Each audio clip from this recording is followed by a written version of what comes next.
Vamos começar mais um talk show antes do jantar. Hoje com convidados imensamente especiais, até porque o nosso momento pede que a gente um pouco se vergue e ouça os jovens. Então, o talk show hoje tem uma outra, eu consigo dizer, talvez uma outra vertente. Quando eu digo vertente, é porque o talk show traz sempre a possibilidade de conhecimento e com que as pessoas cresçam, avançam, ganhem consciência e mude a sua própria vida ou, pelo menos, fiquem inspirados. Esse talk show surgiu para isso.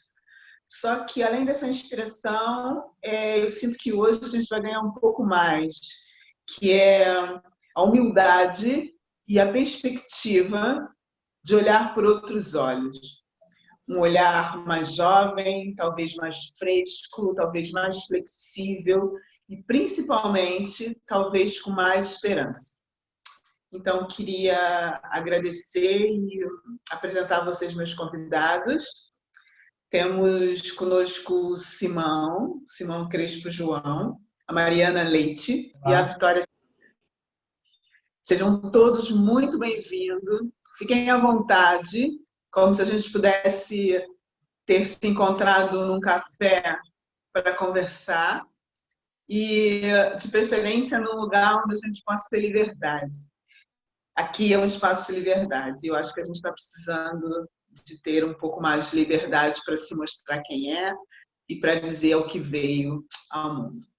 Então, vamos, como sempre, né, quando a gente tem convidados de sexo diferente, vamos trazer as meninas, as ladies, primeiro. Então, vamos começar com a Mariana. Mariana, bem-vinda. É um prazer, uma honra você estar aqui e poder partilhar um pouco de quem tu é, aquilo que você acredita, aquilo que você vê no mundo, com todo mundo que está nos assistindo. Eu queria que você se apresentasse, para que a gente soubesse quem é a Mariana. Então, sou Mariana Leite, tenho 23 anos. Neste momento estou a trabalhar numa agência Remax. Fiz licenciatura já aqui há alguns anos e pronto, estou a preparar-me para entrar novamente em estudos e pronto, esta é a minha apresentação. Quanto ao nosso tema, portanto, é para começar já a falar acerca do que é que eu acho acerca dos jovens e do... Sim, seja livre. Novo. Como? Seja livre. Sim. Olha, eu gostava de começar por falar um pouco das manifestações que têm havido acerca do George Floyd, o senhor americano que morreu, e começar por falar do que as pessoas dizem nas manifestações. Formos a ver, a maioria das pessoas que vão manifestar são jovens. O que eles dizem é I can't breathe, que é a frase que o senhor disse ao morrer, não é? E acho que isso representa um pouco aquilo que os jovens estão a sentir relativamente às gerações mais velhas. É o conflito que nós estamos a viver, que estamos a sentir abafados com o modo de vida que eles têm, relativamente à visão que nós temos acerca do mundo. São direções opostas e, portanto, quando vão lá fora a falar acerca do George Floyd, na realidade também estão a falar de si. Quer dizer que a nós não está a conseguir mais respirar com todos os conflitos que existem na Terra. Pronto. No entanto, acho que não só os jovens, mas todas as pessoas têm um papel na mudança e, de uma forma geral, acho que estamos a encaminhar-nos numa boa direção.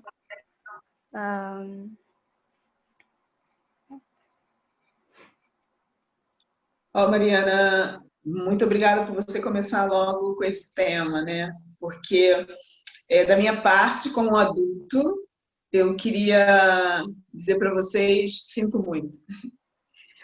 Sinto muito que a gente tenha feito tantas coisas erradas, que a gente tenha se perdido no caminho, que a gente tenha se distanciado de nós mesmos e tenhamos causado esse mundo exatamente assim como está para vocês. E acredito que eu posso falar por várias pessoas que têm a minha idade, que também em algum momento se sentiu sufocada e que achou que conseguia fazer um pouquinho melhor, com uma expectativa e uma esperança de fazer um pouco mais, mas na verdade eu olho e acredito que a gente fez um pouquinho só, sabe? E ainda hoje reconheço que muitos da minha geração ainda continuam sufocando vocês muito. Muitas pessoas. E é assustador olhar para isso. Então, se eu pudesse falar por algumas pessoas no dia de hoje, nesse momento, para vocês três, eu diria, sinto muito. Vitória, querida, presente-se. Oi, tudo bem? Então, meu nome é Vitória. Eu não sei o Simão nem a Mariana, mas eu moro aqui no Brasil e eu faço relações internacionais. Hoje eu estagio numa empresa, estou há menos de um ano lá até agora, mas eu estudo bastante. E em relação ao tema, o que a Mariana falou eu achei muito importante, trazer as manifestações, né, do George para cá, porque é uma coisa que os jovens, você vê na televisão, nos noticiários, você vê muitos jovens indo à frente, enfim, e não só nos Estados Unidos, mas aqui no Brasil também está tendo bastante manifestações, enfim, atos, e a gente sempre vê os jovens na frente. Então, por isso que eu acho que quando eu decidi estudar relações internacionais, eu pensava, nossa, eu quero conhecer o mundo porque eu quero tentar mudar o mundo, que não sei o quê, não, vou tentar fazer alguma forma. E aí, assim, mas tudo bem, eu começo aos poucos, né? Então a gente tenta primeiro mudar na nossa comunidade e tal. E é muito legal perceber que junto comigo estão diversos jovens e realmente eu acredito que seja a esperança para o futuro. Eu imagino, Vitória, porque eu acho que isso faz parte, pelo menos, de um jovem emocionalmente saudável, é o desejo de mudança, né? Um desejo de ir contra o sistema, e quando eu digo sistema, estou falando do movimento que ele recebeu muitas vezes dos pais, da família, encontrar um outro caminho. E é importante que vocês sintam isso e continuem sentindo, sabe? Porque a nossa solução, na verdade, passa por, em algum momento, os jovens não deixarem de acreditar que podem fazer a diferença. Porque o que muitas vezes acontece, que aconteceu comigo também, é que nós vamos entrando na normose, né? Entrando na caixa, e essa excitação, esse desejo de transformação, até de ser irreverente, vai se acomodando. E quando a gente vê, a gente olha para trás e pensa, uau, né? Cadê? Né? Onde está aquela pessoa que dizia, e por que tem que ser assim? Né? E por que não pode ser diferente? Ou quem disse que tem que ser assim? Essa pessoa começa a adormecer, e alguns adormecem muito cedo, e quando vêm, já até esqueceram do que eram lá atrás. Então, do mesmo jeito que eu falei para a Mariana, eu sinto muito, eu quero que tu acredite que é realmente possível, sabe? Que o porquê não faça parte do discurso mental de vocês, para que vocês não percam isso, porque é muito fácil deixar-se ir. E nós vamos falar mais sobre isso, né? E o que ajuda a gente a não perder isso com muita intensidade é o nosso meio envolvente. A gente precisa de ter alguém que estimule o nosso questionamento. Nem que seja um amigo que diz, e por que não? Ontem você pensava assim, agora desistiu? E por que não? Vocês precisam disso, sabe? Porque é o que aconteceu com a maioria de nós. Acabamos entrando num espaço de que é assim e ok. E não é nada ok. O que a gente está vendo não é nada ok. Então, é preciso que a gente mantenha isso. E nós, adultos, que nos vergamos, como eu disse no início do nosso programa, e impulsionemos o jovem realmente a dizer, por que não? E se fosse diferente? Para que vocês também não se sintam sozinhos, muitas vezes apoiados, para continuar com essa ousadia e esse desejo de transformação. Então, e por que não? Simão, se apresente para nós. Ora, boa noite a todos. O meu nome é Simão Pedro Crespo João e eu estou a estudar neste momento em Inglaterra. Fez agora 2 anos. Estou a estudar Counseling, Coaching and Mentoring e vou, em princípio, prosseguir estudos no sentido de tornar-me um psicoterapeuta qualificado. Portanto, ainda tenho mais uns aninhos pela frente. Em relação ao tema, eu gostei muito das ideias que foram expostas aqui e partilho de muitas delas. No entanto, eu tenho algumas ideias que eu acho que diferenciam ou completam esses conceitos. O que eu noto muitas vezes nos jovens hoje em dia é a situação de aquilo que tu estás a pedir desculpa por o que vocês nos fizeram. Eu acho que há isso um bocado na exteriorização do problema. Não quer dizer que não haja falhas, há sempre, e concordo com a parte da Mariana, quando diz que, por vezes, os jovens se sentem sufocados pelas sociedades mais antigas, pelas gerações mais antigas, aliás, mas eu acredito que a inovação surge de uma união entre o jovem e a geração mais antiga, porque a geração mais antiga sabe lidar com os problemas do passado e o jovem pode, integrando essa sabedoria, sabe não só lidar com os problemas do passado, mas também vai garantir que uma inovação vai ser feita para lidar com os problemas do presente e para transformar o futuro. Então eu acredito muito que a responsabilidade individual é que transforma o panorama global. Não podemos, acho que é um bocado perigoso exteriorizar o problema, porque isso retira todo o controle. E eu acredito muito que passa por aí. E acho que o sentido da vida é proporcional à quantidade de bem que nós escolhemos fazer em cada uma das nossas ações e à quantidade de responsabilidade que cada uma das nossas ações transmite e que assumimos para executar essas ações. E então acho que é um bocadinho por aí. Acho que o importante é, a mensagem que eu quero deixar clara é que a responsabilidade individual é que é a verdadeira mudança. Ou pelo menos eu acredito. Sim, graças, Simão. Eu também acredito, né, nisso. Como é que tu sentiu, né, a tomada dessa responsabilidade conforme você foi crescendo? Como é que isso chegou para ti?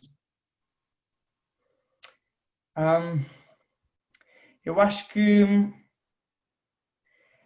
que a tomada da responsabilidade começa a partir do momento em que nós começamos a explorar quem nós verdadeiramente somos. Ou seja, quanto mais autoconhecimento nós temos, quanto mais consciência daquilo que somos capazes de nós nos tornamos, mais responsabilidade com isso advém. E ou amadureces em resultado de tomar essa responsabilidade, ou acabas por permanecer na inocência infantil.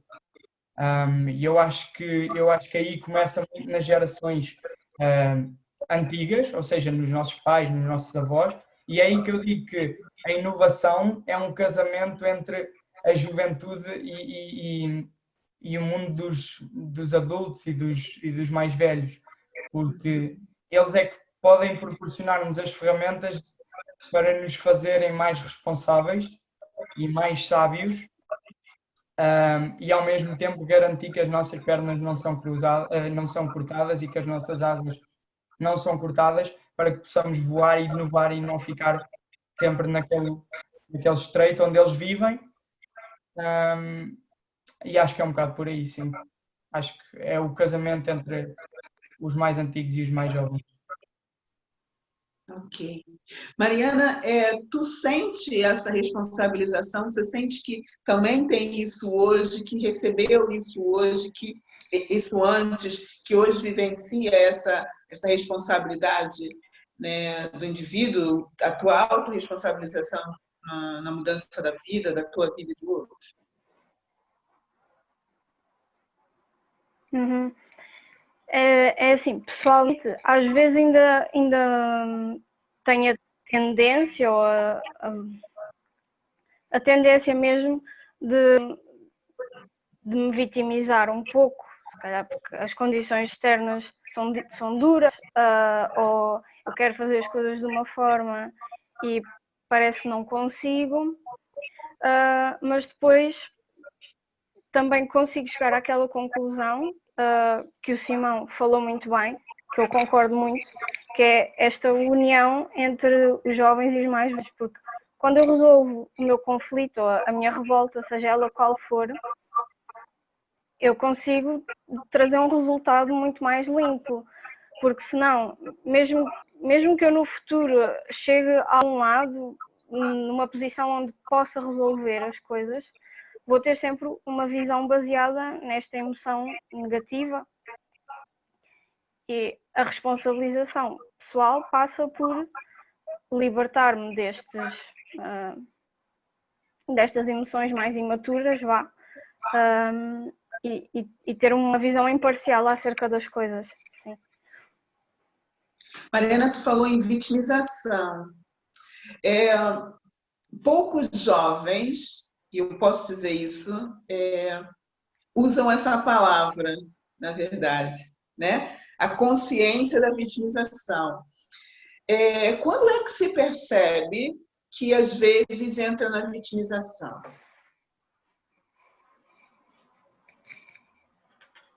Desculpa, qual foi a pergunta?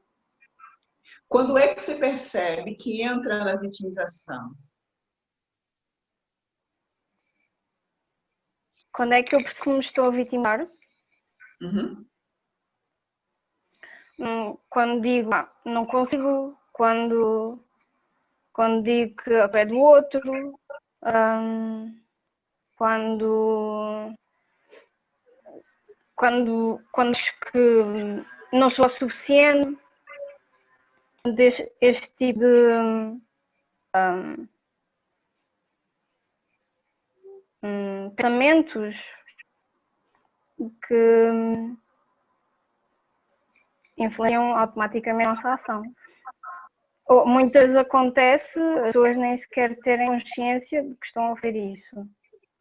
Sim.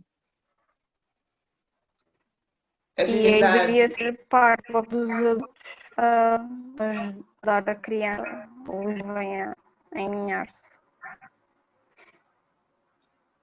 É verdade. Às vezes a gente nem percebe quando entra nesse canal da vítima, né? E infelizmente nem todo mundo consegue perceber isso. E talvez sair da vitimização e entrar na autorresponsabilização é um exercício fundamental para que realmente a gente se sinta como agente da nossa história, né? E a gente sabe que isso só com um trabalho, né, profundo para saber quem se é, é um pouco isso que o Simão trouxe e que você complementou. Vitória, você vindo, na verdade, agora... Olha, cadê a Vitória? Vitória está aí? Deixa eu ver se ela saiu. Pode ter caído da internet. Porque é interessante olhar que tanto você quanto o Simão vem de um outro país com outra realidade, né? Vitória, tu vem do Brasil. Como é que é para ti essa ideia de saber quem se é, ter o poder, o sentimento da autorresponsabilização para ter o poder de gerir ou conduzir a sua vida sem vitimização? Como é que é para você ser uma jovem responsável no Brasil? Você pode só repetir o início da pergunta, que minha internet caiu aqui, e eu aí eu não percebi. escutei muito bem. O que eu estava falando aqui, o Simão e a Mariana são de Portugal, né? O Simão está em Londres, que vive de outra realidade que os jovens no Brasil. Né? E como é para ser um jovem no Brasil viver essa ideia de autorresponsabilização e não cair na vitimização para poder conduzir a sua vida? Eu acho que é até uma pergunta difícil, né? Porque aqui no Brasil a gente tem, eu vejo assim, como a gente tem muita realidade. E aí eu acho que de vez em quando o discurso da vitimização, eu acredito que para algumas, eu não consigo nem explicar muito bem o que eu quero dizer, porque eu realmente acho muito difícil. Mas, por exemplo, quando eu vou, por exemplo, se eu vou ao exterior, eu tento representar o Brasil, enfim, e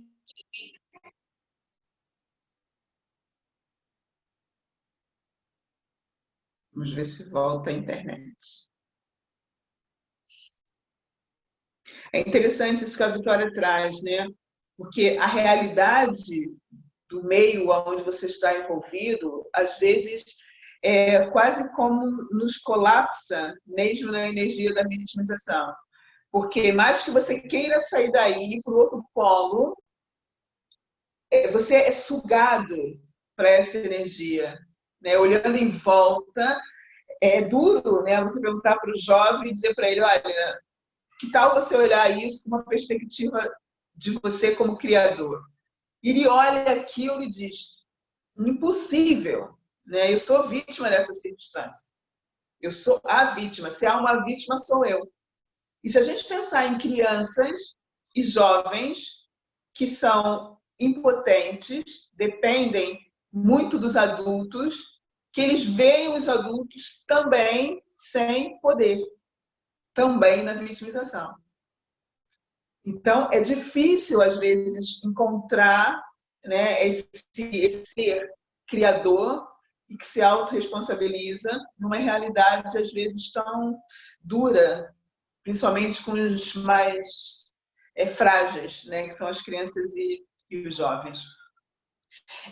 Enquanto a Vitória volta, o Simão falou sobre um processo de se conhecer. E tu está fazendo uma carreira, Simão, para ajudar as pessoas a se conhecerem. De onde surgiu esse teu desejo de fazer esse caminho profissional?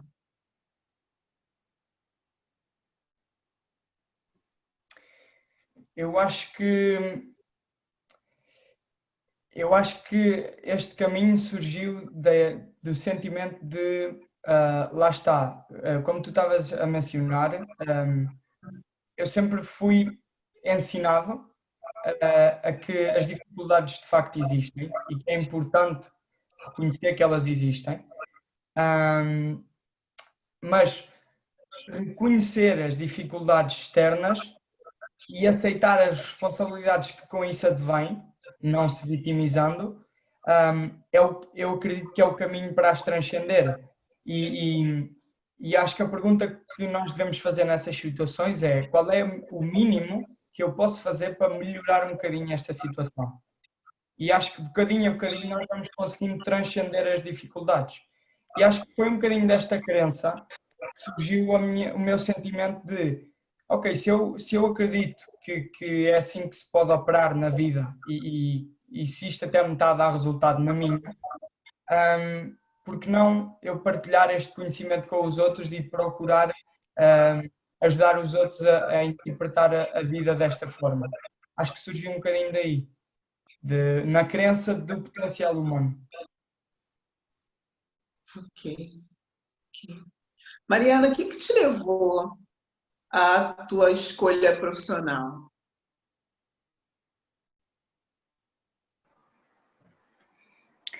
Ora bem, eu sempre gostei da área de gestão, tudo que estivesse relacionado com a comunicação, e acho que, apesar de não pode ser um desejo mais inconsciente, sempre foi o autonomizar-me e o trabalhar com uma equipa que fosse autónoma.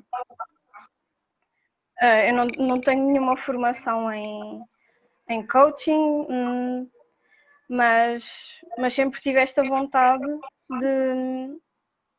de ver uma equipa que fosse funcional por si. A gestão traz muito isso. A minha especialização foi área de fábricas e indústria, mas não é por aí. A formação de base foi realmente ferramentas relacionadas com o negócio e hoje em dia o negócio traz muito a preocupação com os recursos humanos, porque já se percebeu que em alguns lugares já se percebeu que o bem-estar do trabalhador, o conhecimento que o trabalhador tem de si próprio, traz mais produtividade. E, portanto, foi um pouco o interesse por esta área que me fez escolher o percurso atual que tenho. Ok. Você disse que não tem nenhuma formação em coach, Eu por acredito exemplo. também. É algo que tu acha que nesse momento te ajudaria ou faz falta na tua carreira ou é uma coisa mais pessoal?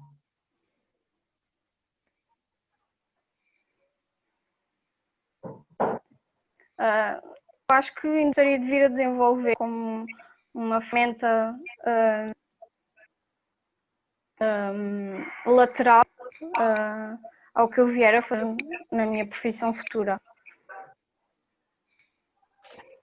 Ok. Vamos ver se a Vitória agora nos ouve. Vitória? Tô.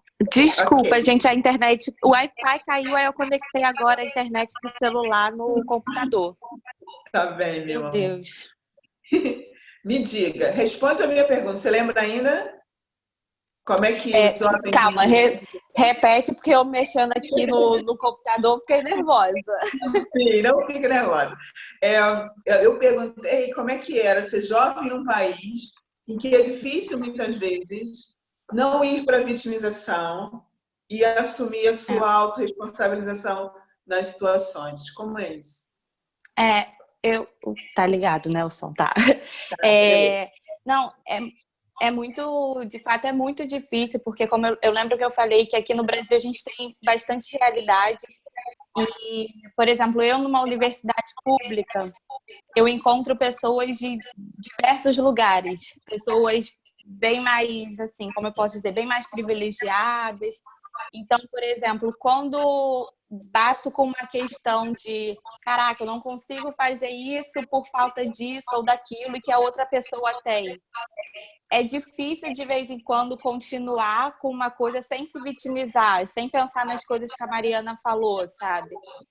Então, mas eu tento não levar essa questão e, enfim, tentar continuar sem me vitimizar, né, com algumas coisas que eu vejo, enfim. Ok, e mas o quanto você sente que isso afeta ou não, né, o teu desenvolvimento emocional? Eu confesso que no início, hoje eu tenho 22 anos, eu confesso que há um tempo mexia muito com o meu emocional, muito, muito mesmo. Mas hoje eu já consegui trabalhar isso, enfim, e hoje eu consigo seguir minha vida, enfim, passando etapa a etapa na minha vida, sem pensar, sem levar isso muito para o emocional. Mas confesso que de vez em quando é bem complicado. Sim, eu imagino, até porque, né, a Vitória é do Brasil e é do Rio de Janeiro, como eu também sou do Rio de Janeiro, e eu me recordo que quando eu entrei na universidade também, como ela, entrei numa universidade federal, uma universidade pública, que é difícil ingressar, né, muito difícil, e ingressei na universidade, e eu lembro que o meu círculo de amigos achavam quase que eu não fazia parte daquela realidade deles, porque eu cheguei num lugar onde eles achavam que era impossível, né? Mesmo impossível. É quase como se eles tivessem tirado aquilo do imaginário deles de sonho já. Uhum. E eu continuava ali, né? Sempre achei que aquilo para mim era um lugar comum, que era normal, e era mesmo como se eu falasse sobre isso, e eles dissessem, ah, tá bem. Então, tipo, né? Em algum Com momento ela vai certeza. perceber, né, que isso não é para nós, né? Isso não é para ela. E ela ficar que nem nós, né? Eu imagino que você tenha vivido isso, ainda mais passando em primeiro lugar numa universidade. Imagino que teus amigos devem ter, né?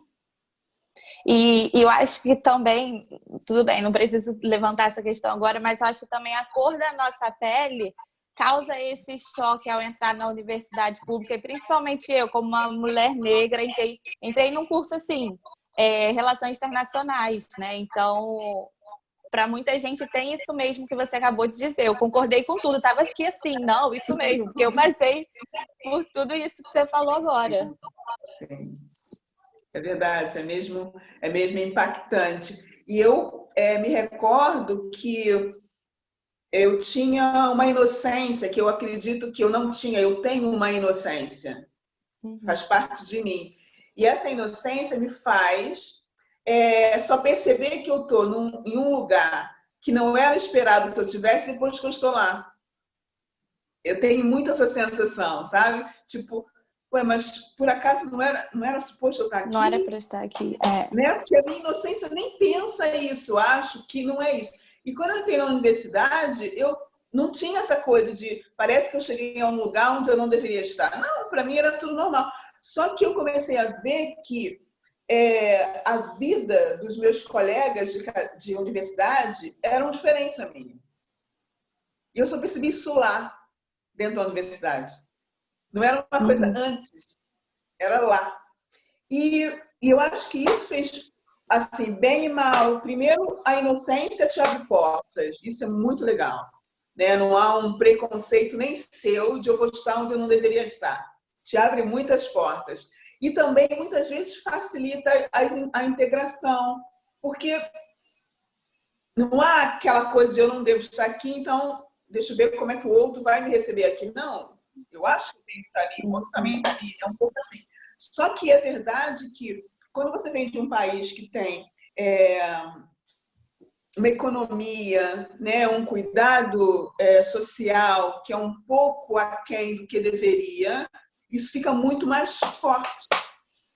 Então, até sobressai-se por isso, porque não era expectável que aquilo estivesse acontecendo com aquela pessoa naquele momento da vida. Ok. Mas a verdade é que quando você entra na inocência, o que eu sinto é que a vítima não tem muito espaço. Sabe? Não tem espaço, porque ela não vai culpar ninguém, porque como ela é inocente, ela também acha que o outro é inocente.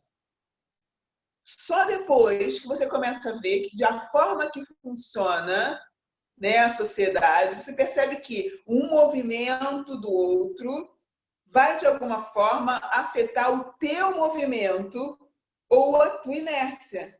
Você começa a perceber a interação de uma parte que você age, reage, e a parte que o outro também age, reage, vai haver uma dança.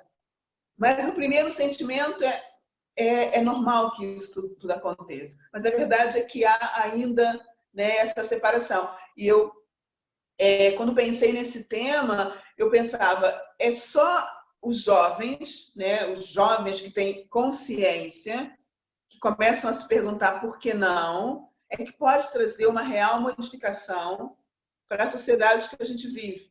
Agora, para isso, ele precisa um pouco do que o Simão trouxe, que é, ele precisa de uma envolvência do adulto que permita isso, para ver essa tal conexão entre o velho e o novo.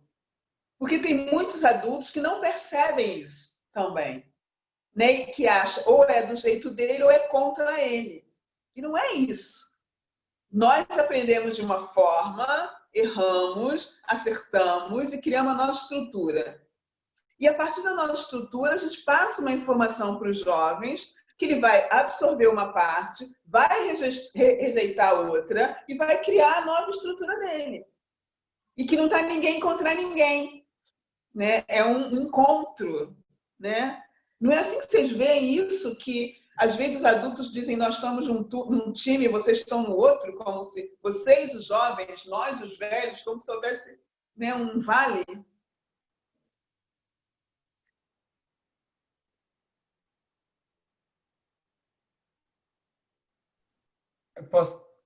A pergunta é para quem? É geral? Para Ok. todos. Vai lá, Simão. Sim, eu concordo bastante com isso e acho que no geral a humanidade tem um bocadinho de dificuldade em perceber que todas as fases da vida são importantes e que acho que todas se complementam umas às outras. Os meus avós ensinam-me a cozinhar e eu ensino-os a telefonar. Acho que todos precisamos um bocadinho disso. Era aquilo que eu explicava, que as gerações anteriores sabem lidar com os problemas antigos, mais antigos, do passado, que apesar de serem problemas do passado, continuam atuais, ou seja, há coisas que nós temos que continuar a lidar, e fazer a comida é uma coisa que vai ser sempre algo que vamos ter que saber fazer. E da mesma forma, nós, os mais jovens, podemos ajudá-los a inovar, ou seja, trazer-lhes aquele conhecimento novo que pode fazer deles alguém mais sábio, em vez de ficarem naquele conhecimento morto e insuficiente, tendo em conta as circunstâncias presentes. Então acho que é um bocadinho por aí, sim. Mas acho que há essa dificuldade de perceber que é um complemento e não uma batalha. Exatamente. Exatamente. Exatamente. É mesmo isso. É mesmo isso. E isso às vezes é tão forte, né, que até as crianças mais pequeninas às vezes já trazem isso, né, que às vezes é forte. Acho que aqui talvez só o Simão que não saiba, eu tenho uma filha de 8 anos. E às vezes que eu estou ensinando coisas para ela da escola, ela diz para mim assim, a professora não ensinou assim, né? Que é o que todos os miúdos falam para os pais, né? Só que ela põe uma vírgula e diz assim, a professora não ensinou assim, esse jeito de você fazer é o jeito do Brasil. É impressionante. Quer dizer, ela não ouve... Aonde ela ouve isso? Sabe? Aonde ela ouve isso? Ela diz, não, mamãe, esse é o jeito do Brasil. Aqui em Portugal, ela diz isso. E tem 8 anos. Meu Deus! Que é mesmo essa dinâmica de a gente tem que dizer sim, então, o jeito do Brasil, junto com o jeito de Portugal, e faz assim, né? E tá tudo bem. Ah, tá bem. É isso. Então, quando ela percebe, por exemplo, que eu ensino uma coisa, que ela diz que é do jeito do Brasil e que dá certo, ela diz,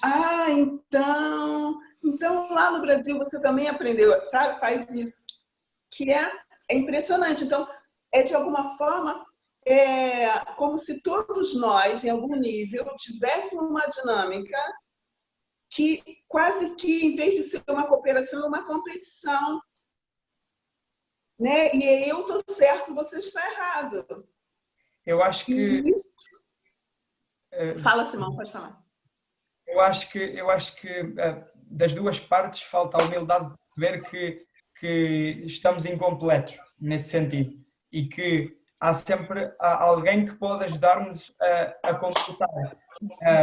E eu recordo-me que há sempre aquela ideia que se diz aos mais novos, olha, os mais velhos é que sabem.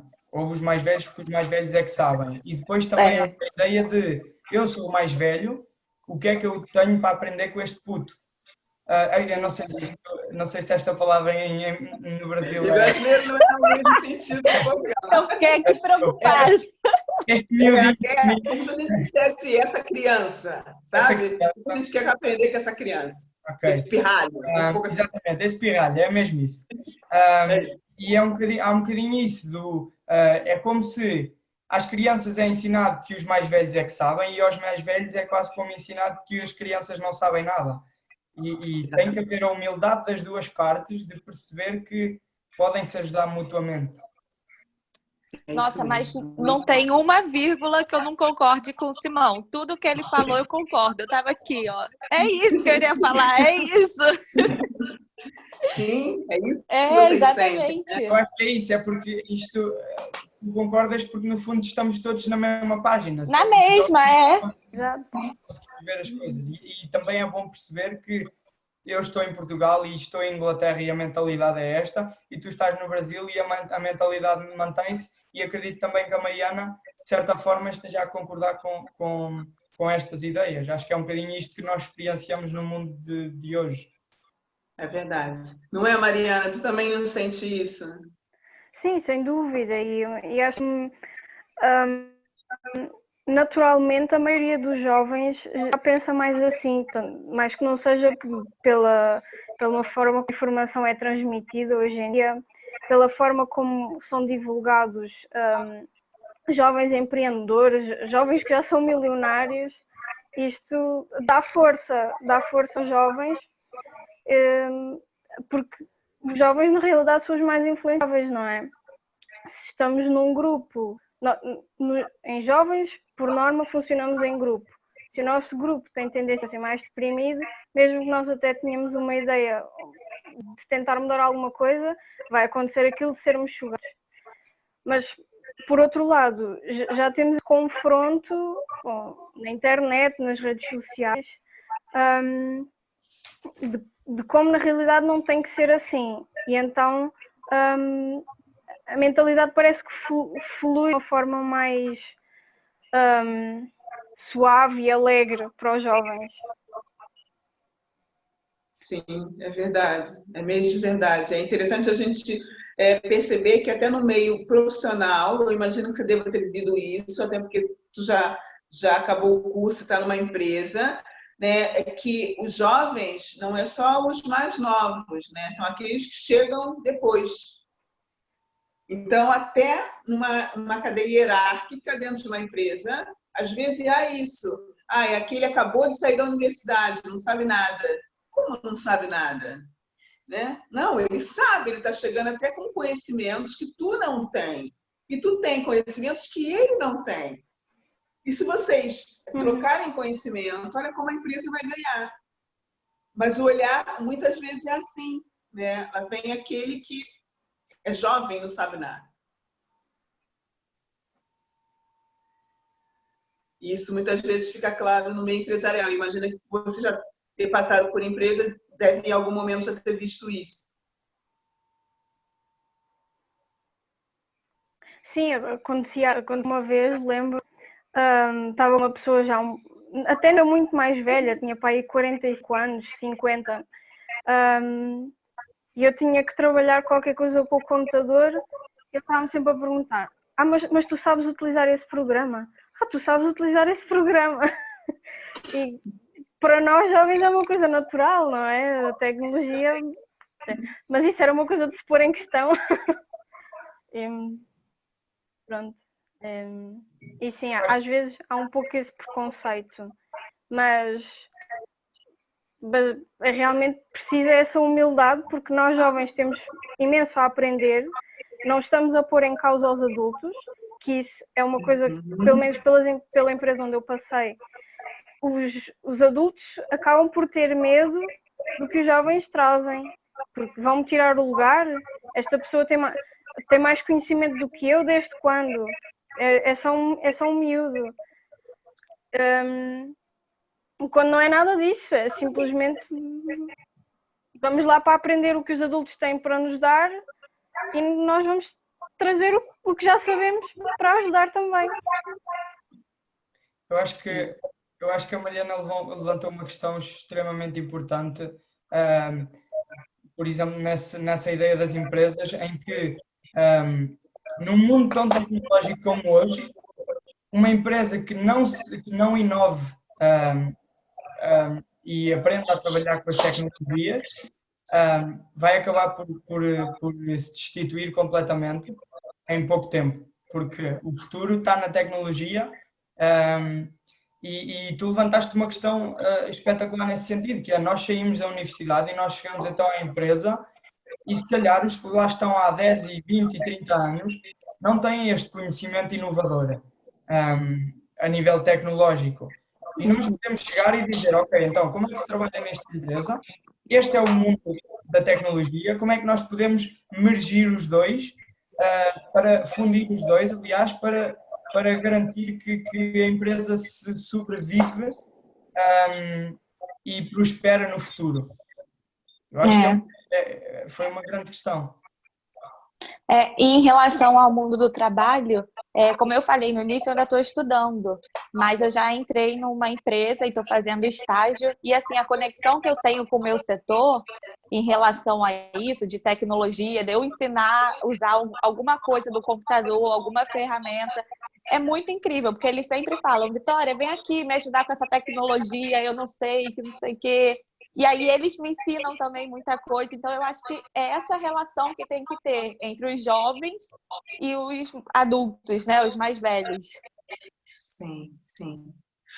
Como é que foi para vocês a infância? Como é que foram os pais de vocês? Como é que vocês conseguem olhar quem vocês são hoje pelos pais de vocês? Como é que foi isso para vocês?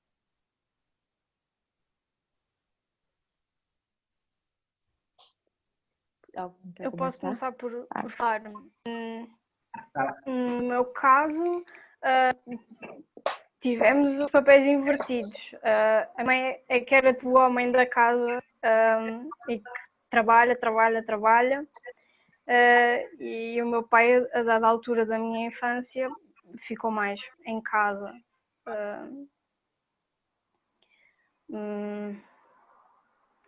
Em termos aqui falo em termos profissionais, não sei se devo especificar outras áreas. Quando eu digo como foi, eu digo tudo, sabe? Porque nós somos resultados, né, das nossas relações, do meio, né? Porque é um pouco isso.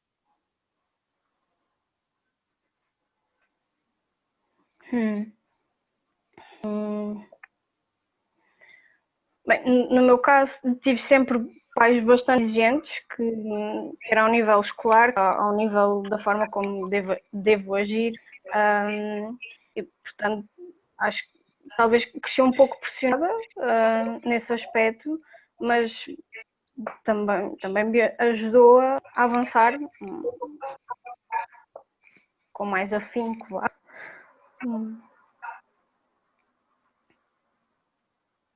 Você tinha, quando você diz mais ausente, você tinha mais liberdade de ação, era isso? Conseguia ter mais autonomia?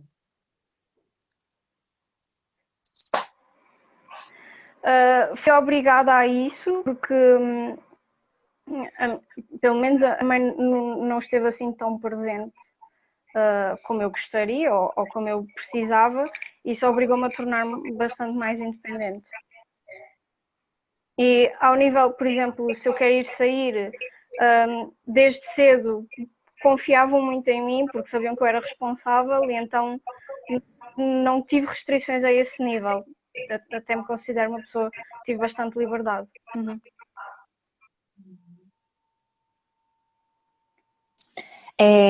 Posso falar? Posso, né? Enfim, eu fui criada só pela minha mãe, não tive a presença do meu pai, mas assim, tudo que eu sou hoje, de fato, foi devido à criação da minha mãe. Minha mãe sempre, por exemplo, eu escolhi relações internacionais. Desde pequena, minha mãe me incentivava a procurar coisas do mundo. Não, Vitória, você tem que se informar, lê aí, pega aí jornal, faz isso. Não, tem que isso. Então, assim, ela hoje eu falo, se hoje eu sou quem eu sou, é devido à criação da minha mãe. Em relação à liberdade, minha mãe não era tão assim, não. Minha mãe, não, Vitória, não vai lá nesse lugar, não. Tu vai ficar aqui, vai sair com alguém e dar o telefone de todo mundo. Então, em relação à liberdade, minha mãe sempre foi chatinha. Mas, assim, hoje é mais tranquilo, né? Que eu tenho 22 anos, então ela deixa. Mas até 18 anos, 19, ela tava ali. Não, Vitória, não, não, não, não. Mas, enfim, o que eu quero dizer é isso, que desde criança ela sempre me incentivou, enfim, a ler bastante, a dizer qual é realmente a minha opinião, não abaixar a cabeça quando alguém, enfim, for contra algo que eu faço, enfim. Então, basicamente isso. Ok. E tu, Simão?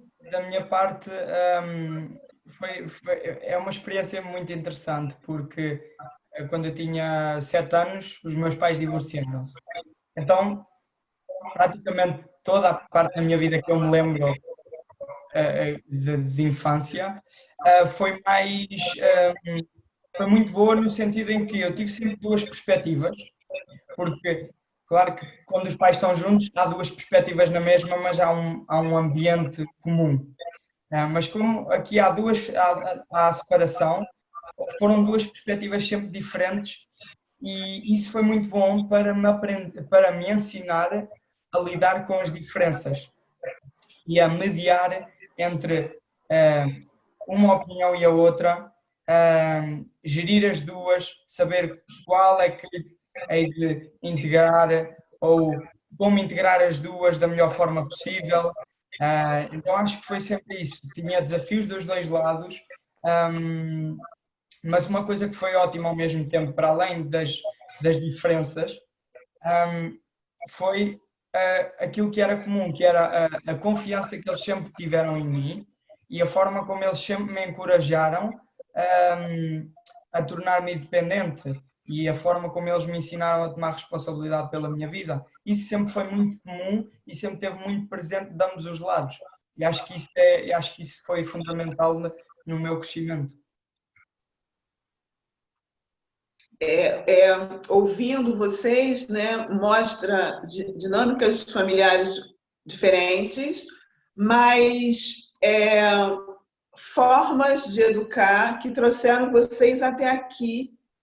E todas as três formas, mesmo talvez olhando, né, de uma forma mais distanciada, pode até dizer isso talvez não fosse perfeito, ou isso não fosse ideal, ou não é esse expectável. A verdade é que essas três formas de educar deram para vocês essa inteireza e essa busca de realizações, de disciplina, de autorresponsabilidade. E eu acho que isso é muito importante até para outros jovens verem, porque é muito fácil ir para o caminho da vitimização, olhando para os pais, olhando aqueles pais como não deveria ser assim, deveria ser diferente, se fosse diferente, que ok, uma parte vem daí, sim, né? Agora tem uma parte muito grande que é construída por nós.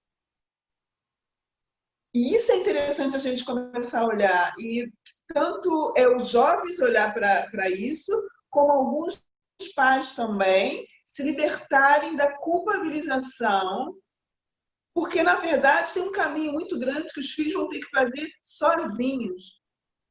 Muitas vezes conduzido por nós, mas sozinho, pelos pés deles. E que é a responsabilidade deles. E que, às vezes, alguns pais, principalmente algumas mães, né, porque eu costumo brincar que culpa é o apelido da palavra mãe, adora assumir uma culpa de que eu deveria, poderia, e se eu, que na verdade tem uma parte que os filhos vão ter que caminhar. E vocês, com a narrativa de vocês, mostram exatamente isso, que há uma coisa que é ímpar de cada ser humano, que vai se manifestar muitas vezes independente da presença mais intensa ou mais ortodoxa de uma família ou não. E isso é muito legal. Muito legal. Eu concordo muito, porque isso agora está-me a fazer lembrar, tanto de um lado como do outro. Eu lembro-me que ambos tinham posições nesse sentido, que é, o meu pai tem uma frase que é, cada um tem a sua cruz e eu posso ajudar-te um bocadinho com a tua, mas eu não a posso carregar por ti. E do lado da minha mãe, ela dizia, eu posso te mostrar o caminho, mas tu é que tens que o caminhar. E então, ambos ensinaram nesse sentido de és tu que com as tuas pernas tens que fazer o teu caminho. E liga-se então àquilo que tu estavas a dizer. É mesmo isso. É mesmo isso. E eu penso que esse tipo de exemplo e de inspiração, né, ajuda muito, principalmente, e aí, né, mais falando em relação à Vitória, principalmente a pessoas em volta de nós, principalmente na realidade brasileira, que justificam muito uma não atitude ou uma atitude errada por conta do lugar de onde veio, da família que teve. Como se o caminho todo tivesse que ser feito com essa história, e não pelas suas próprias pernas. Tu não sente isso, Vitória? Não, demais. Eu sinto bastante. Eu entendo que no início, né, quando você ali ainda é criança e tal, é importante a família ali no lado e tal, porque é exatamente a frase que a mãe do Simão usa, né? Então, ali no início, é importante a família estar ali no seu lado, mas ao longo do tempo, chega um momento que são as suas decisões. As suas decisões que vão te trilhar para a vida. Então, não dá para ficar botando a culpa só no passado. Ah, é porque eu vim de uma família assim, é porque o meu lugar era assim, era aquilo. Não. É exatamente isso.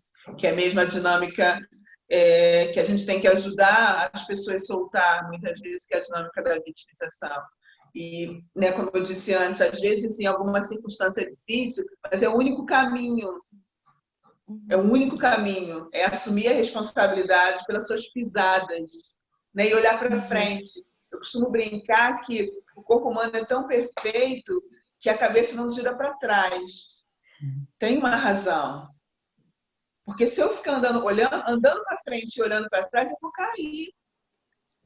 Eu não vou chegar onde eu quero. Então, o corpo humano te dá uma perspectiva de girar a cabeça na direção dos ombros, meio que para olhar e volta, só um pouco. Mas o caminho é para frente.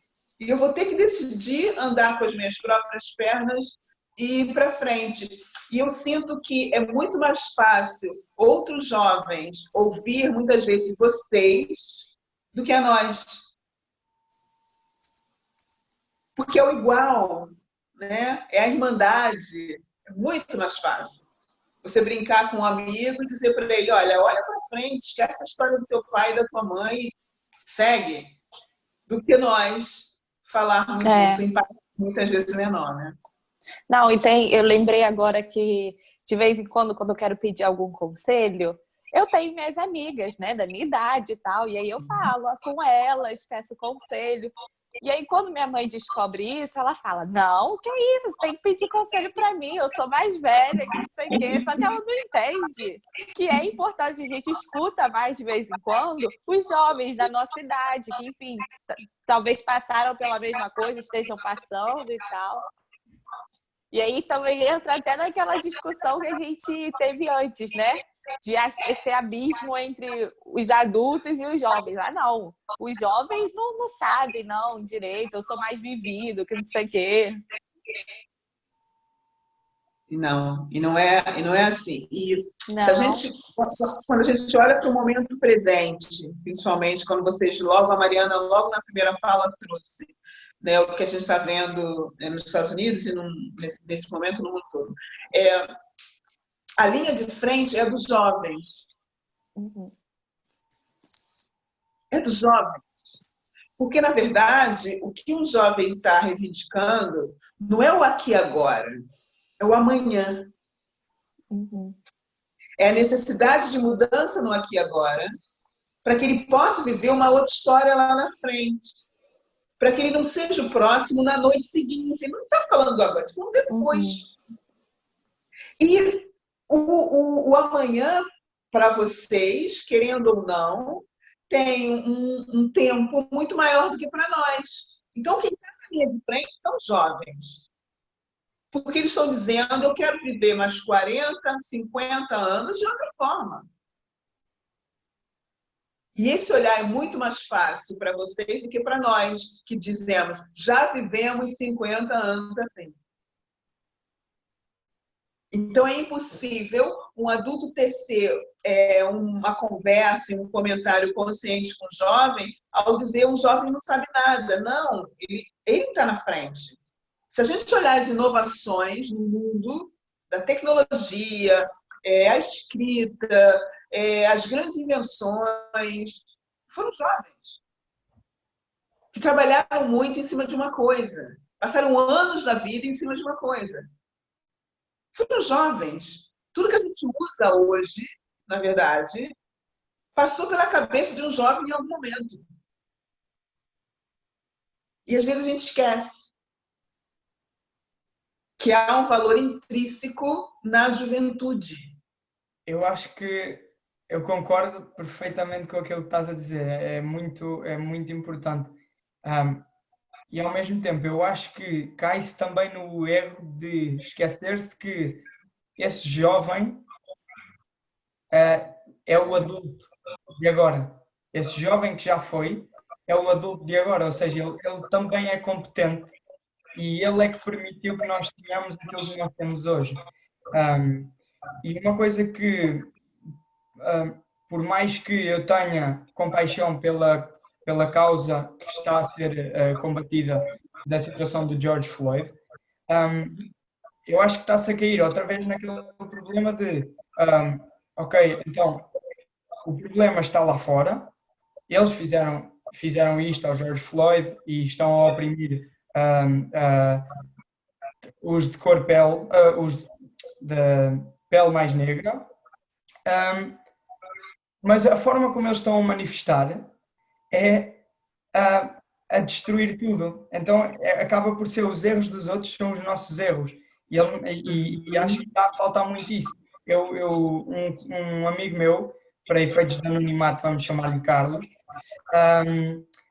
ele falou-me de um vídeo que viu que era um rapaz lá dos Estados Unidos. Um rapaz não, aliás, um adulto ou um senhor já mais velho que tinha poupado a vida toda para conseguir abrir um bar e poucos anos depois de ter aberto o bar está-se a dar esta situação e o bar dele ardeu e ele nem sequer tem nada a ver com o assunto, ele até era apoiado da causa. Então cai-se um bocadinho no erro de os erros são desses do sistema, dos mais velhos, e não se percebe que os mais velhos foram os jovens de hoje, de ontem, aliás, e que nós vamos ser os velhos da manhã e que cabe-nos a nós inovar o sistema, mas não destruí-lo. Sim, sim. Vocês não sentem que isso está muito também relacionado com... A Mariana que trouxe esse tema até, ela usou esse termo, que é o medo, né? É como, para mim, é como se fosse um animalzinho enjaulado. E quando ele parte a jaula e ele sai sem direção, porque ele só quer viver a ilusão de que ele está livre sem olhar mais para nada. É como uma criança que às vezes a gente abre a porta do carro, ela sai correndo e atravessa a rua. Que é uma contenção que dá numa expansão, só que desmedida, porque eu não encontrei o equilíbrio, porque eu estava muito tempo preso, ou eu me sentia muito tempo preso, encontrei uma brecha e saí com toda a zanga e com toda a fúria que estava guardado esse tempo todo. E parece que é por uma coisa, não é por uma coisa, são por várias coisas. Agora, a forma como eu saio da gaiola Isso diz respeito a mim, não diz respeito ao externo, não diz respeito a quem me prendeu na gaiola, diz respeito a mim, a consciência que eu tenho para saber de que forma eu tenho de sair na gaiola. Vocês não acham que é um pouco isso? Por isso a coisa perde as medidas? Sim, por isso, é um pouco na linha que no início eu falei que resolvemos primeiro a nossa raiva, ou então a forma como vamos expressar tudo isto vai ser catastrófica, é o que está a acontecer. Tudo bem, é um facto que temos que exprimir a nossa revolta, é um facto que estas coisas que acontecem não são corretas, mas o caminho de destruir lojas, negócios, não é o caminho, não é? Portanto, É o caminho da só o facto violência de desse decidirmos jeito, né? ir da revolta da visitação, só essa decisão já é um ato de responsabilização interior. E podemos aproveitar todos os recursos, não é? Hoje o que nós mais temos é a internet e criar aqui uma união. E aqui não importa tanto as nossas idades, porque há muitas pessoas que já são de gerações mais velhas que até têm uma visão semelhante à dos jovens e que compreendem as necessidades dos dois lados. E, portanto, por exemplo, através da internet, seja o que for, propagar a informação e incentivar os jovens a que olhem para dentro. Sim, sim. Existe uma coisa que eu falo muitas vezes, que é: eu preciso ter uma ação que me direcione aquilo que eu desejo, não uma reação. E eu sinto que quanto mais medo a gente tem, menos a gente tem ação e mais a gente tem reação. E quanto menos a gente se conhece, mais medo a gente tem. É isso. Sabe? É mesmo isso, porque se eu sei quem eu sou, eu vou encontrar a ação certa para tomar. Se eu não sei quem sou, eu vou reagir rapidamente porque eu estou muito assustada. Porque eu não sei quem sou. Só que eu acredito que eu estou assustada com uma coisa que está fora de mim. Não, eu estou assustada porque eu não sei quem sou. E não saber quem sou significa que eu não sei se tenho capacidade de lidar com as adversidades que possam se avizinhar. Que eu não sei quem sou. É essa a questão para mim. Sabe? Quando eu vejo todas as reações, que é: qual é o momento da ação? Qual é a ação que me leva ao que eu quero? O que seria o êxito da minha ação? E aí eu posso ter uma ação que vai me levar exatamente onde eu quero. E aí eu não preciso destruir, me defender, agredir ninguém. Porque se a gente olhar de todos os lados, está todo mundo na mesma vibração, essa é a verdade, do medo. E aí cada um faz o que consegue, com as armas que tem, para tentar administrar o medo que sente. Eu concordo quando tu dizes que o autoconhecimento é o caminho para a responsabilidade, porque eu acho que só quando nós sabemos daquilo que nós somos de facto capazes, tanto para o bem como para o mal, porque eu acho que existe uma ingenuidade geral no sentido em que muitas vezes nós achamos que, lá está, o problema é dos outros, ou que se nós perguntássemos à maioria das pessoas na situação do nazismo quem é que nós seríamos, e a resposta geral é sempre: eu nunca seria um dos guardas.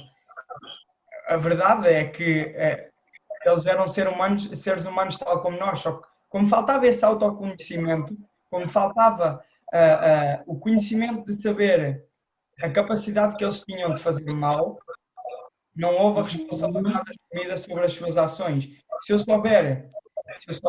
eu achar que, por mais más decisões que eu tomo, eu nunca vou matar ninguém, ofender ninguém, cometer racismo.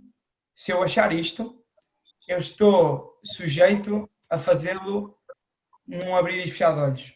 Se por outro lado eu souber, eu tenho capacidade para isto e acho que todos os seres humanos são um espelho de nós nesse sentido. Se é um ser humano e fez isto, então há dentro de mim essa capacidade, tanto para o bem como para o mal. E eu acho que se nós percebermos, ok, então eu tenho capacidade para fazer este mal, mas também tenho capacidade para fazer este bem. E aqui encontra-se a responsabilidade, o que é que eu posso fazer, o que é que eu posso escolher fazer. E acho que é o que está a falhar nas manifestações em relação ao George Floyd, e acho que até é genuinamente injusto e desonroso para o George Floyd fazerem as coisas dessa forma, porque é como que a intenção da luta é ótima, mas a execução está a ser completamente irresponsável e nunca vai ser feita justiça, vai ser criada mais guerra. Então os dois lados estão a cometer exatamente o mesmo erro, porque não sabem,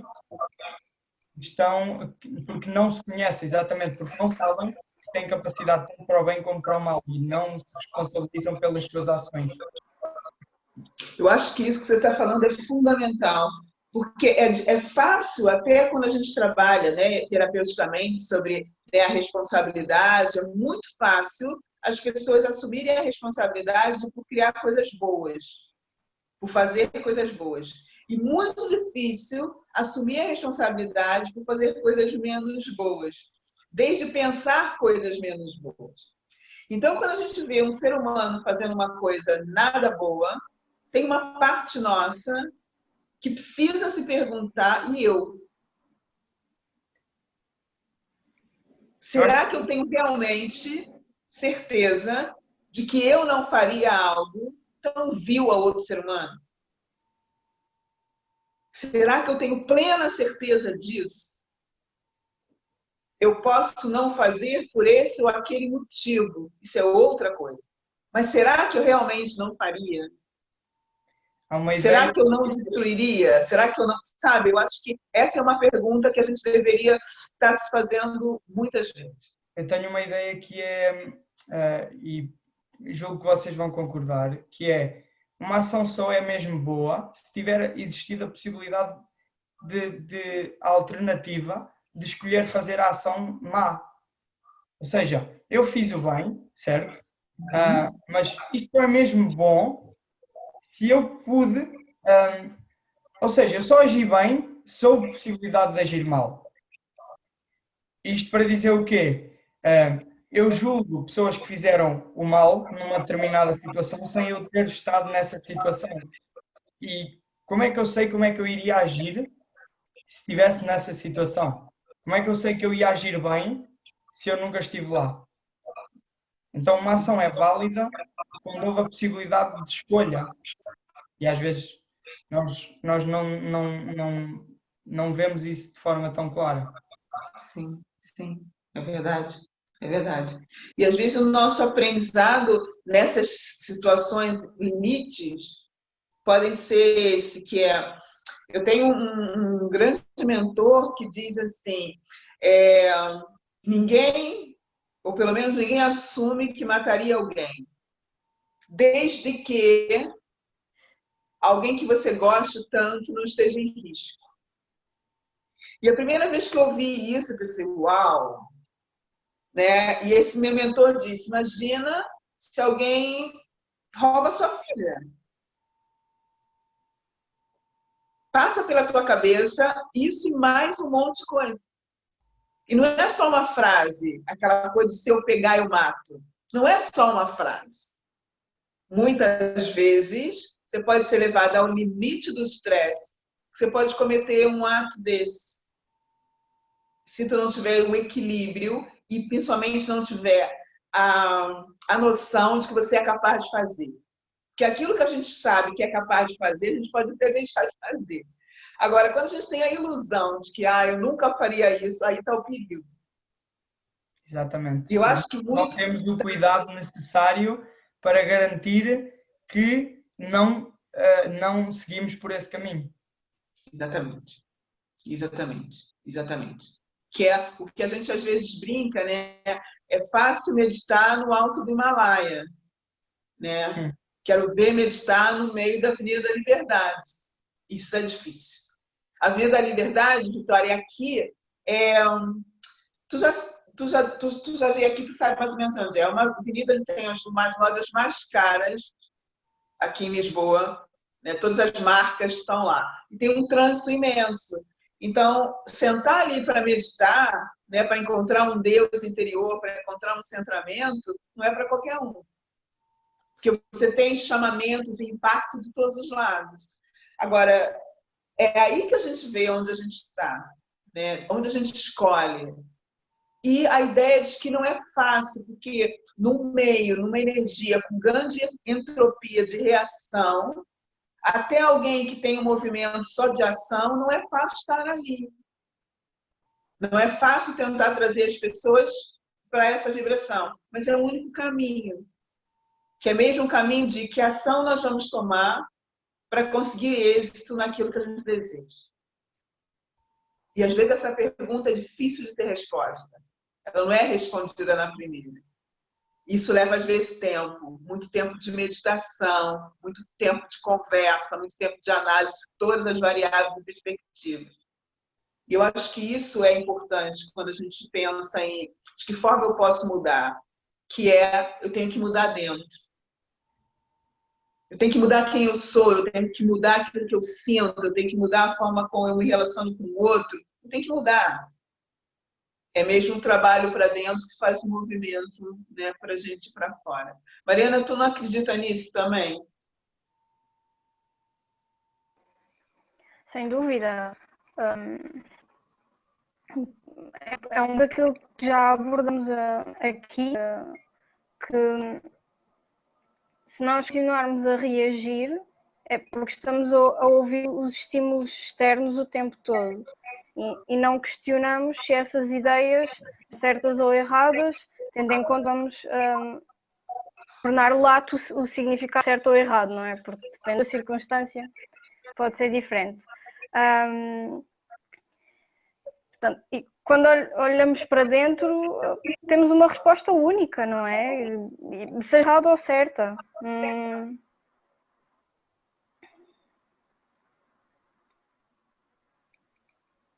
Sim. Quando vocês pensam, né, em vocês jovens, no futuro, se a gente pudesse ser uma varinha de pirlim-pim-pim, o que vocês acham que conseguiriam contribuir com esse mundo daqui a 10 anos? Vocês podem olhar para trás e dizer, uau, eu contribuí com isso. O que vocês acham? Eu acho que genuinamente essa varinha existe dentro de cada um de nós. Que é uma coisa que os jovens têm mais do que os mais antigos, que é potencial. Uhum. Eu espero ou seja, o ideal seria que os mais velhos sejam potencial concretizado. Os mais jovens são potencial latente. E eu acho que esse potencial é exatamente essa varinha mágica, está aqui, é infinito e tu escolhes. Mas se a questão é o que é que eu faria, ou o que é que eu acho que deveria ser feito para contribuir para a transformação do mundo, é exatamente isso que tu falaste e que a Mariana reforçou, que é a transformação interior. Porque se eu garantir que aqui dentro está em paz e que as pessoas à minha volta estão em paz, ou seja, as minhas interações com as pessoas à minha volta são de paz e de amor e de felicidade, eu já estou a contribuir para um ambiente de transformação. E acho que depois isso é um bocado em cadeia. Eu agora estou aqui em casa e é com a minha mãe, e é com o meu pai, e é com este, com aquele. Depois vou trabalhar e é com o Carlos, é com o Filipe, é com não sei quem. E é um bocadinho vamos partilhando esta paz interior. Então, é exatamente a frase que eu referi no início. A responsabilidade individual é que promove a transformação global. É isto que eu acredito. Então, é o autoconhecimento e o autodesenvolvimento e o autoaperfeiçoamento. Diz, Vitória. Não, eu só queria entender mesmo a pergunta. Se a gente tivesse uma varinha, o que a gente faria para modificar alguma coisa do mundo? Se você tivesse uma varinha mágica e andasse 10 anos, o que você poderia ter contribuído com o mundo? O que você acredita que poderia contribuir com o mundo?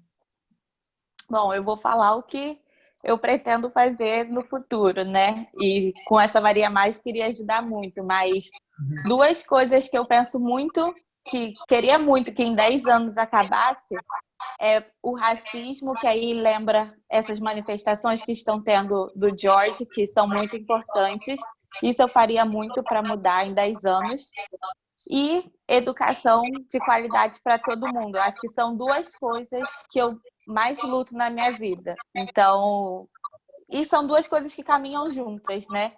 Então, se eu tivesse uma varinha mágica, eu tentaria mudar essas duas questões em 10 anos. E de que forma tu acha que contribuiria para isso, Vitória? De que forma eu acho que o quê? Contribuiria para isso. O que eu faria para contribuir? Não entendi. Para que isso acontecesse.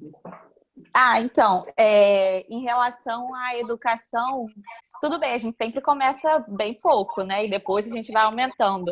Mas hoje eu já, faço parte de projetos que são educacionais, ajudam pessoas e eu acho que indo aos poucos a gente vai ajudando, sabe? E em relação ao racismo que eu falei, eu sou contra todo tipo de violência. Todo tipo de violência mesmo, como vocês estavam comentando, né? Mas o que está acontecendo agora, de fato é isso. Chega um momento que a gente fala, chega, pessoas que estão ali vivendo com isso, a gente fala, chega. E é por isso que quando sai da gaiola, né, como a Marinélia falou, as pessoas vão, uau, mas é por tantos anos sofrendo por conta disso, sabe? Por isso que mesmo violência não sendo o ideal, não é, mas a gente não pode confundir, pelo menos eu vejo assim, que não pode confundir a opressão, né? A violência que enfim, o governo faz com o que os manifestantes estão fazendo hoje nas manifestações, né? Mas, enfim, é isso só. Ok, Vitória. Mariana, e tu? Com a sua varinha mágica, que contribuição tu ia fazer para esse mundo daqui a 10 anos só diferente? Eu acho que principalmente gostaria de ser o exemplo, porque daqui a 10 anos nós já vamos estar a criar a nova geração, que há de ser o futuro. E pelos pequenos hábitos no dia a dia, termos um exemplo de uma sociedade melhor comparando aquilo que somos. Porque nem todos precisamos de ser um Abraham Lincoln que conseguiu uma atitude prática, não é? Ele aboliu a escravatura. Mas se todas as pessoas individualmente se tornarem uma imagem de uma sociedade melhor, a geração seguinte vai absorver isso de forma natural e vai continuar a melhorar por si. Portanto, penso que o exemplo é também uma boa maneira. Olha, acho que vocês têm todas razões, olhando vários pontos de vista, eu concordo em gênero, número e grau, acho que tem muitas questões para a gente olhar, né? A gente ficaria aqui falando horas, principalmente acerca dessa última coisa que a Mariana trouxe, que é ser um exemplo.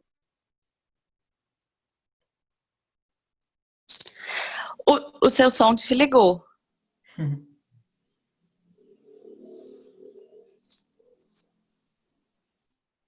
cuido de mim, se eu faço por mim, eu me torno um exemplo. Então, o mínimo que pode acontecer é alguém bater no meu ombro e perguntar como tu conseguiu. Já tá bom. Porque, na verdade, eu fiz muito ou nada pelo outro ou pelo mundo, tá bem? Eu fiz por mim.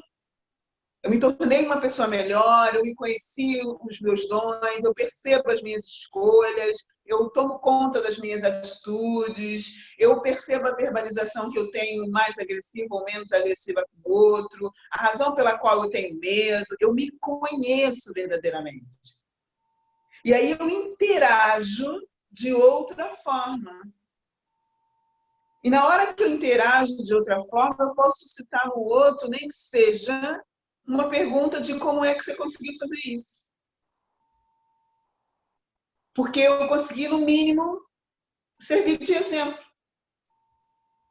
E isso pode ajudar muito as pessoas a olharem para isso e dizer, uau, vou tentar ver qual foi esse caminho, pode ser que para mim funcione. E isso é muito importante. E eu relembro que quando a gente fala de parentalidade, os nossos exemplos são os nossos pais. E quanto mais a gente conseguir receber exemplos que nos dê possibilidade de escolhas, eu acho que isso é o mais importante, a gente vai conseguir criar gerações diferentes e avançar. É eu ter escolha de ser quem sou. E aí eu posso também fazer um movimento profundo de deixa eu descobrir quem eu sou, porque isso faz toda a diferença. Então, se eu tivesse conhecimento, talvez a minha expressão vai ser menos violenta. Talvez eu vou conseguir ponderar mais, mesmo em cima da minha dor, mesmo em cima da minha desesperança, mesmo na minha sensação de injustiça. Eu vou conseguir olhar aquilo com um outro olhar, com um olhar mais expandido. Para quê? Para que eu realmente consiga fazer a diferença, consiga criar uma mudança. Porque eu vou estar vivendo e não estarei sendo mais conduzido pela minha dor. Exatamente, conseguimos de facto distanciar-se da dor que nos controlava e perceber que, ok, qual é o caminho mais eficaz para a mudança que eu pretendo? É verdade. É mesmo verdade. Simão, tem uma pergunta aqui para ti, que é... Simão, Jesus na Bíblia pergunta: quem não tem pecado, atire a primeira pedra. Esta situação convida a olhar para nós mesmos, desviando o olhar do outro. Será que não queremos ver o cisco no olho? Será um grande desafio nesse momento? Pergunta uma senhora chamada Rosália. Então a questão é, na Bíblia está, quem nunca pecou... atire a primeira pedra.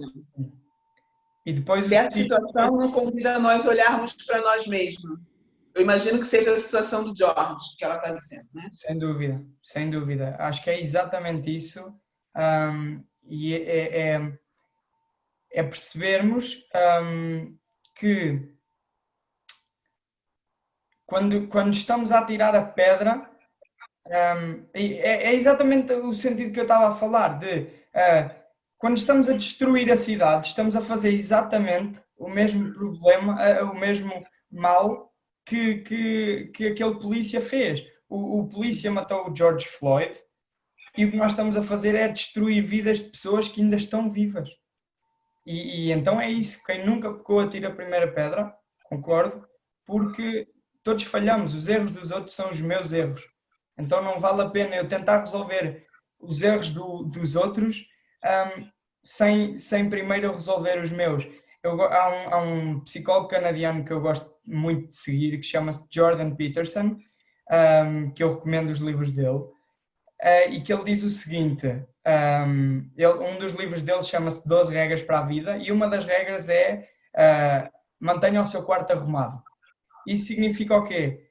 arruma o teu quarto primeiro, antes de ires criticar a organização da tua cidade. Se tu nem consegues arrumar o teu quarto, nem consegues arrumar a tua própria casa, como é que tu queres organizar o mundo, que são 7 bilhões de pessoas? Sim. Então acho que é um bocadinho por aí. É mesmo isso, que começa por dentro, né? Olha para dentro, olha para o seu quarto, olha para as suas atitudes. E é um olhar muito, mesmo delicado, porque é um olhar para os detalhes. Porque às vezes nós temos até grandes atitudes, mas pecamos nos detalhes. Então, é olhar para o detalhe, olhar o que eu penso quando eu olho o outro, olhar o desejo que eu tenho em relação ao outro, olhar quando o outro me traz alguma coisa que me desagrada, qual é o pensamento que surge a seguir. É olhar para isso que a gente vai conseguir realmente mudar o macro, mas passa por olhar para os detalhes. E ter a tranquilidade de dizer muitas vezes, ok, ainda não consigo.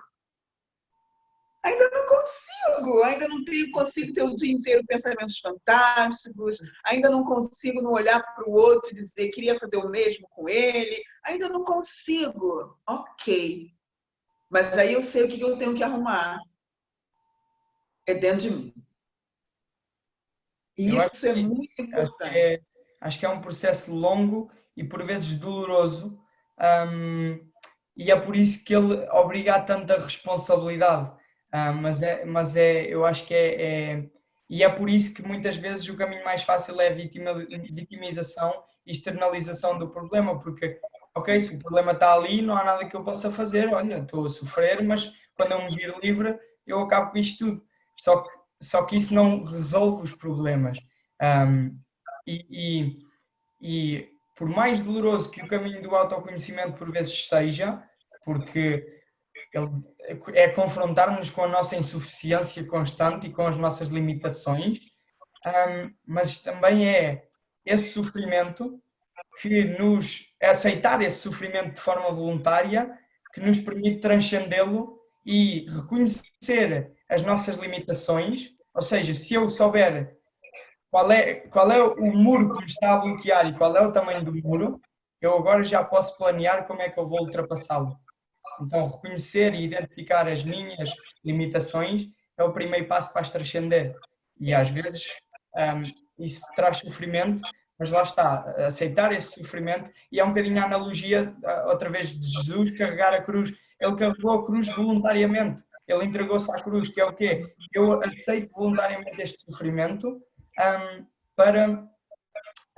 porque sei que eu vou sair daqui mais forte. É mesmo isso. É mesmo isso. É mesmo isso. É mesmo isso.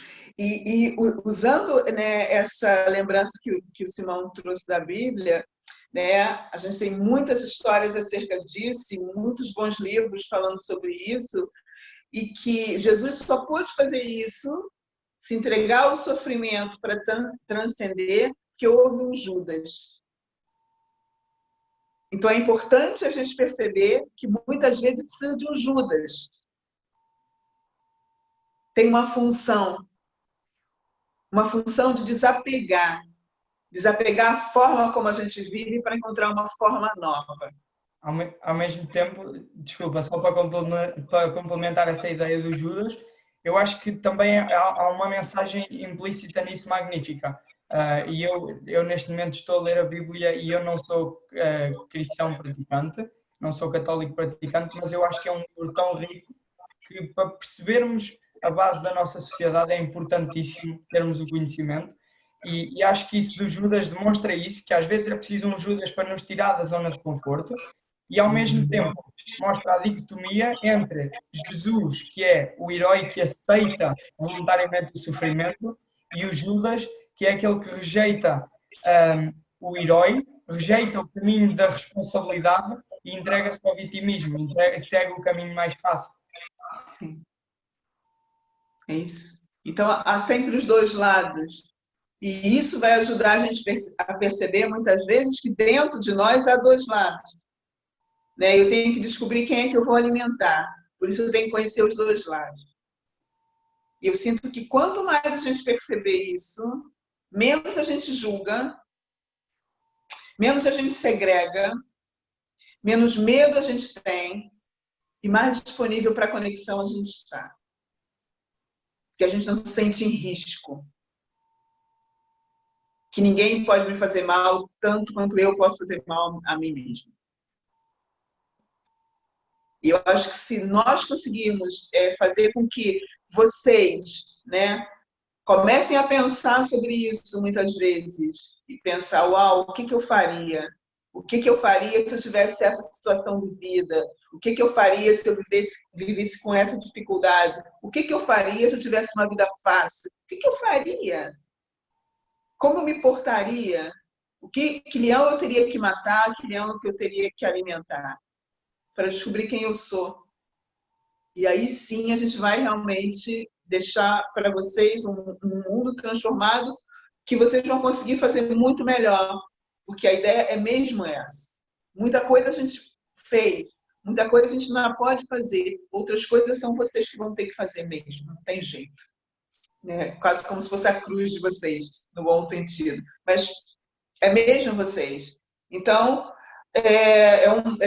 depositar de uma esperança, pelo menos eu sinto assim em relação aos jovens, eu adoro os jovens, eu não acho nada dos jovens, né? Eu adoro os jovens, eu acho que é uma possibilidade de ver as coisas muito mais frescas, muitas vezes. Então, gosto mesmo disso. É o momento desse, eu sinto no mundo, de olhar e perceber, será que se eu estivesse com 15, 16, 17, 18, 20 anos, como eu faria? Talvez eu deva voltar e resgatar esse jovem dentro de mim, com a sapiência que eu já tenho, e trazer uma leveza e viver com mais facilidade e criar uma realidade mais leve. Eu acho que os adultos deveriam, muitas vezes, se inspirar em vocês, como vocês se inspiram em nós, muitas vezes. Queria agradecer muito, muito, muito a presença de vocês, mesmo foi bem legal. Queria desejar o melhor para vocês, que vocês tenham perseverança, que não percam a leveza e confiem que tudo que vocês desejarem é possível. Tudo, tudo, absolutamente tudo. E quando vocês em algum momento duvidarem, ou alguém tentar duvidar de vocês, vocês só se perguntem por que não. Porque o mundo que vocês imaginam pode ser melhor e mais. Vocês não têm noção do que vocês podem fazer ainda. O que vocês veem é muito pouco daquilo que vocês podem fazer. Então, usufruam, vivam, divirtam-se, namore, dance, se relacione e, principalmente, assumam que vocês podem fazer muita coisa. Muito obrigado, Vitória, por ter vindo do Brasil para falar comigo. Muito, muito obrigada. Agradece a sua chefe que te liberou mesmo. Não, foi incrível, incrível. Amei conhecer Simão, Mariana, sério, foi muito incrível mesmo. Sim, é esse o mundo globalizado que a gente tem, né? Que vocês gostam tanto. É isso. Obrigada, Simão, mesmo, muito obrigado. Foi mesmo bom conseguir estar contigo. Você aceitou esse convite, já tinha feito outro para outra coisa que eu vai fazer no futuro, mas amei, muito, muito, muito obrigada. Mesmo, muito obrigada. Mariana, muito obrigada, querida. Mesmo, muito bom você estar aqui, muito bom você trazer a sua doçura, a sua leveza. Mesmo bom. Muito obrigada. O Talk Show, antes do jantar, fica por aqui. Na próxima quinta, às 18 horas de Portugal, às 14 horas do Brasil, a gente volta para trazer conversas que alimentam a alma antes do jantar. Fiquem bem. Até a próxima quinta.